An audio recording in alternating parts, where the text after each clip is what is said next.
Bienvenue à tous sur le Wrestling News et au programme de l'émission d'aujourd'hui, on vous fera un résumé de WWE SmackDown et on terminera avec Nikki Bella.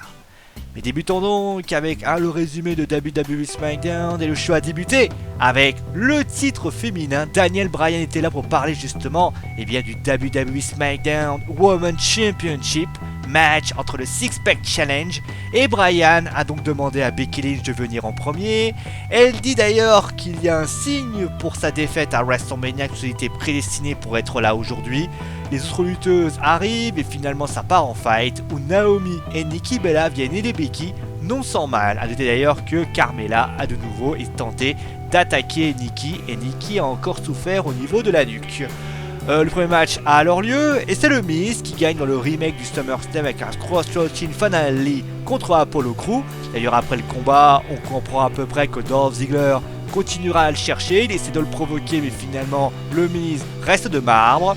Le second match est un 6-woman tag team match et c'est Alexa Bliss, Natalya et Carmella qui battent Nikki Bella, Becky Lynch et Naomi.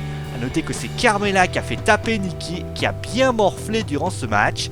Nous avons ensuite la première demi-finale du tournoi Tag Team, ce sont les American Alpha qui battent les Usos aux 30 secondes. D'ailleurs après le combat, les Usos frustrés font un heel turn en les démolissant et ils affronteront donc Heath Slater et Rhino qui ont battu les Eyebrows grâce à un gore. Et on termine donc avec un segment, Ambrose et AJ Styles. Les deux se cherchent bien sûr, AJ Styles rappelle sa victoire contre John Cena, Ambrose lui dit que ce sera une guerre à Backlash et finalement le segment se termine avec Styles frappant Ambrose dans les parties.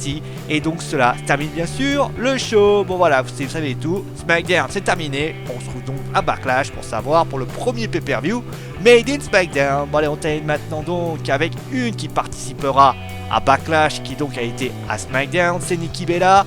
Alors déjà on va commencer par une info importante, son statut sera un part-timers. En clair, elle ne luttera pas tout le temps. Ça semble justifié, hein. Rappelons tout de même que la femme de John Cena a été sérieusement blessée au cou et il serait dangereux de la faire lutter plusieurs fois en une semaine. Bon, le seul souci, c'est que de la mettre en retrait pour qu'elle récupère ses facultés, moi je suis d'accord, c'est vrai qu'en plus, finalement, Nikki Bella, c'est pas une mauvaise lutteuse.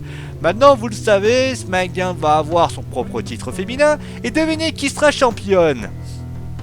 Bah la mère Nikki.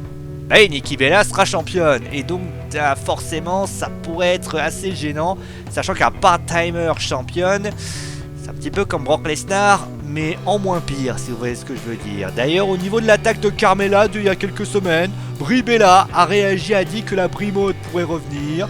J'ai envie de dire... non. La raison, en tout cas, c'est pourquoi elle veut lander le titre, c'est qu'elle est considérée comme la top superstar féminine SmackDown, et donc elle pourrait poser les bases d'un bon titre. C'est vrai que Becky Lynch, c'est pas bien. Connasse. Bon allez, c'est la fin du Wrestling News, j'espère que l'émission vous a plu. Demain, résumé de NXT et on parlera de Paige qui malheureusement, vous avez vu Del Rio des jours. Il est fort possible que de l'autre côté ça va pas mieux non plus. Voilà, vous savez tout, passez donc une bonne soirée, n'hésitez pas bien sûr à aimer, partager, à vous abonner. Vous allez surkiffer cette vidéo, nous on se retrouve demain. Allez, ciao tout le monde.